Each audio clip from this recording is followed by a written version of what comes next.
नमस्कार महाराष्ट्रातल्या सर्व भावी अधिकारी विद्यार्थी मित्रांनी मैत्रिणींनो, मी स्वप्नील राठोड आपल्या सगळ्यांचे स्वागत करतो MPSC वाला या YouTube चॅनलवर। जय हिंद।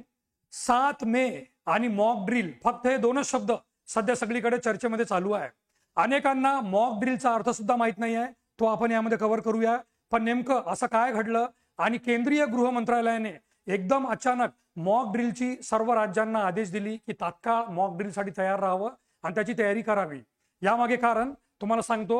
नंबर 1, हा जो फोटो तुम्ही बघितला ते यामध्ये पाकिस्तान, अझरबैजान आणि तुर्की या तिघांचे सैनिक एकमेकांसोबत हात मिळून कंबाईन मिलिटरी एक्सरसाइज करण्याची घोषणा करत आहे।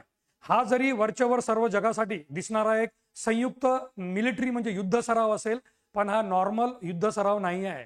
पहलगामला 22 एप्रिल 2025 ला भारतीय निष्पाप 26 भारतीयांची जी हत्या करण्यात आली, त्यानंतर भारत पाकिस्तान यांचे तणाव हे दिवसेंदिवस वाढतच गेले। भारताने राजनैतिक हल्ल्यांची एक लगातार सिरीज सुरू केली। त्यामध्ये इंडस नदीचं पाणी वगैरे अडवणं, सिंधू नदीचं पाणी हा सर्वात मोठा राजनैतिक हल्ला होता।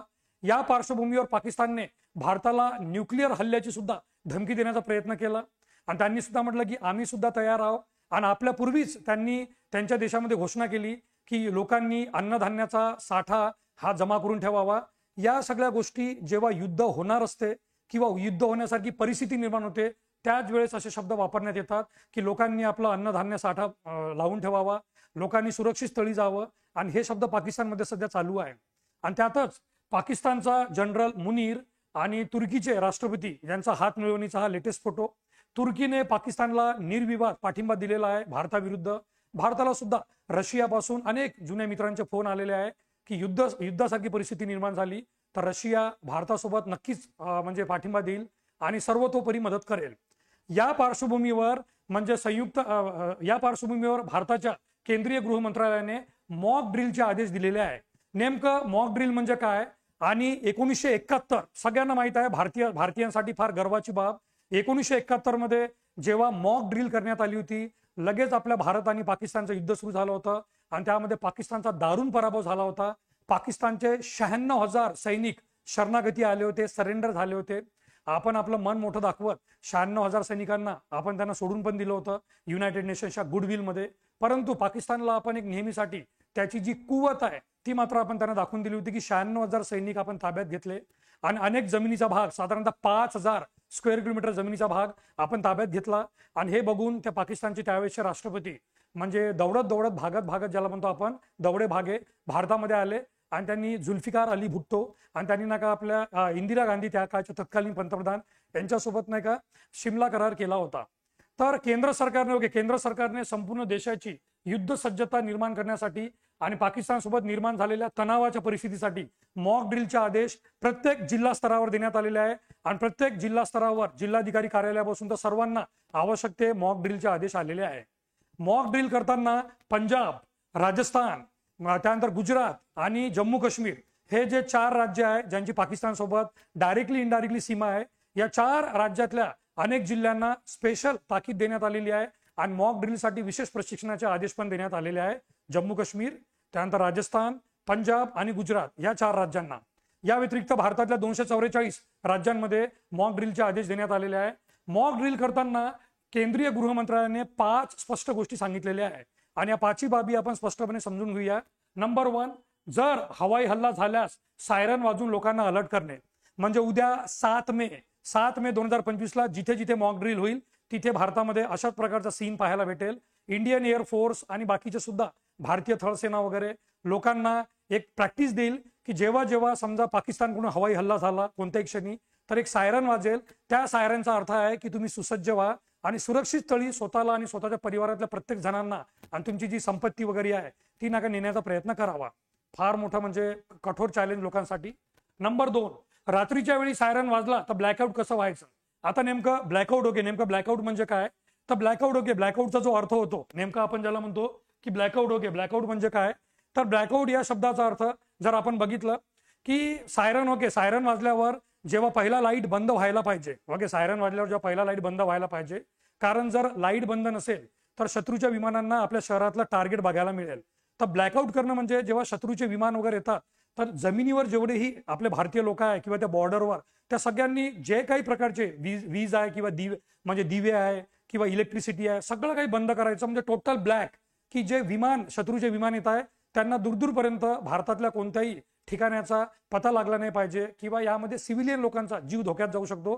तर ब्लॅकआउट नावाप्रमाणे पूर्णच्या पूर्ण ब्लॅक करून टाकायचं, म्हणजे सगळ्या इलेक्ट्रिसिटी, लाईट्स किंवा दिवे जो काही पूर्ण करायचा, म्हणजे अंधेरा कायम रहे, अंधेरा कायम रहे, कम्प्लीट ब्लॅकआउट यामध्ये. दुसरा सायरन, जेव्हा दुसरा सायरन वाजतो तेव्हा लोकांनी बिल्डिंग मधून खाली यायला हवं, कारण हवाई हल्ला झाला तरी नुकसान होणार नाही. तर पहिला सायरन लोकांना जागृत करण्यासाठी आणि त्यांना आपले सामान वगैरे गुंडाळून लगेच दुसरा सायरन वाजला की ते आपलं सामान, आपल्या परिवारजनांना, आपली आवश्यक ती साधन संपत्ती घेऊन लगेच बिल्डिंगच्या खाली यायचं. म्हणजे चुकीने त्या यांनी हल्ला जरी केला शत्रूंनी तरी आपण बिल्डिंग जरी लॉस झाली तर चालतं, पण बिल्डिंग मधल्या मनुष्यहानी कमीत कमी व्हायला पाहिजे किंवा मनुष्यहानी शून्य व्हायला पाहिजे. त्यानंतर हल्ला झाल्यास, पडझड झाली आणि काही दुखापती झाल्या तर त्यांना उपचार कसे करायचे किंवा दुखापतग्रस्तांची सेवा कशी करायची, यासाठी विद्यार्थी, नगरसेवक आणि NCC नॅशनल कॅडेट कोर या छात्र यांचा सहभाग कसा होईल ही सुद्धा नाही का या सगळ्यांना प्रॅक्टिस किंवा यांना प्रशिक्षण देण्यात येईल. आणि ही प्रशिक्षण हाय लेवलची असणार. इलेक्ट्रॉनिक डिव्हाइस देखील बंद करावे लागणार, कारण इलेक्ट्रॉनिक डिव्हाइसचे सिग्नल जातात. इलेक्ट्रॉनिक डिव्हाइस जी आपल्याला सर्वात मोठी बिमारी लागलेली आहे मोबाईल वगैरे, काही काळासाठी त्याचा मोह, त्याची माया ती बंद करावी लागेल. इलेक्ट्रॉनिक डिव्हाइस बंद करावे लागणार. एवढंच नाही, आग लागणाऱ्या जेवढ्याही गोष्टी आहे या आग लागणाऱ्या गोष्टींवर सुद्धा लक्ष ठेवावे लागतं.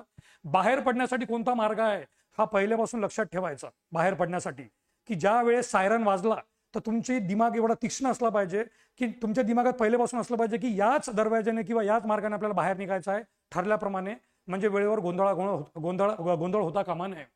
महत्वाच्या स्थापत्यांनाच लपवण्याची प्रक्रिया, जसं आपल्या भारतामध्ये म्हणजे 1971च्या युद्धाच्या वेळेस आपण नाही का ताजमहलला रात्री पूर्ण पांढऱ्या कपड्यामध्ये लपवून टाकलं होतं, कारण त्याला का तो कॅमोफ्लेज तयार होईल, कारण ताजमहल सुद्धा संगमरवर पांढरा फटक आणि तशाच प्रकारच्या कापडाने त्याला पूर्ण झाकण्यात आलं होतं.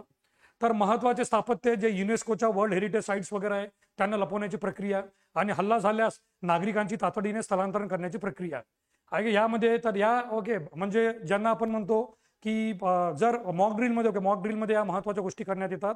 तर पुन्हा मॉक ड्रिल म्हणजे नेमकं काय, तर ऑब्वियस आहे. सर्वात पहिले तर सायरन वाजणार. सायरन पहिला सायरन जो आहे ती तुम्हाला वॉर्निंग आहे की जागे व्हा, आहे की नाही, जागे व्हा आणि जेवढं शक्य होईल तेवढं आपल्या परिवारजनांना आणि आपली आवश्यक साधन संपत्ती घेऊन जे पहिल्यापासून ठरलेलं आहे की या गेटनी बाहेर पडायचं आहे त्याच गेटनी बाहेर पडायचं.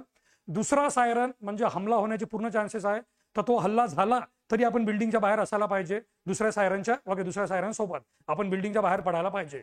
आणि तुमचे जेवढे इलेक्ट्रॉनिक डिव्हाइस आहे तुमच्या जवळ नका, तुमच्या घरात जेवढी इलेक्ट्रिसिटी वगैरे आहे सगळं बंद करायचं, म्हणजे कम्प्लीट ब्लॅकआउट. या 3 टप्पे फार महत्वाचे आहे. आणि त्यानंतर मग येतात की NCC, काही डॉक्टर्स, काही मिलिटरी ऑफिशियल्स हे लोकांना तिथे सेटल करण्यामध्ये, लोकांना त्यांना रिहॅबिलिट करण्यामध्ये आणि प्रत्येक व्यक्तीला म्हणजे त्याची जीवितहानी वाचवण्यापासून शून्य जीवितहानी झाली पाहिजे हा पहिला प्रयत्न असतो. कॅज्युलिटीज कमीत कमी राहिली पाहिजे. आणि एवढ्या सगळ्या याच्यात युद्धासारखी परिस्थिती निर्माण झाली आणि प्रत्यक्ष युद्ध जरी सुरू झालं तरी माणसाचं मनोबल, प्रत्येक व्यक्तीचं मनोबल हे एकदम उच्च राहायला पाहिजे. यालाच मॉक ड्रिल म्हणतात. आता 7 मे ही आपल्यासाठी फार म्हणजे परीक्षेची डेट आहे, अग्निपरीक्षा आहे.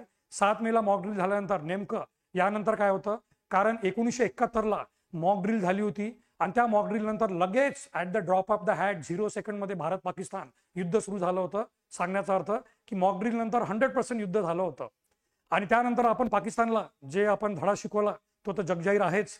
त्यांच्यापासून एक तुकडा वेगळा करून नेहमीसाठी बांगलादेश एक नवीन देश बनवला. पण यंदा मॉक ड्रिल आता उद्या 7 मेला होत आहे. तर 7 मे नंतर प्रत्येक दिवशी काय होईल आणि हे युद्ध पुन्हा सुरू होणार का हे बघण्यासारखं आहे. तर विद्यार्थी मित्रांनो, यावर तुमचे पण कमेंट सांगा की 7 मेला उद्या मॉक ड्रिल जेव्हा न्यूजमध्ये किंवा बाकी जागी दाखवण्यात येईल त्यावर सुद्धा तुमचे मत व्यक्त करा.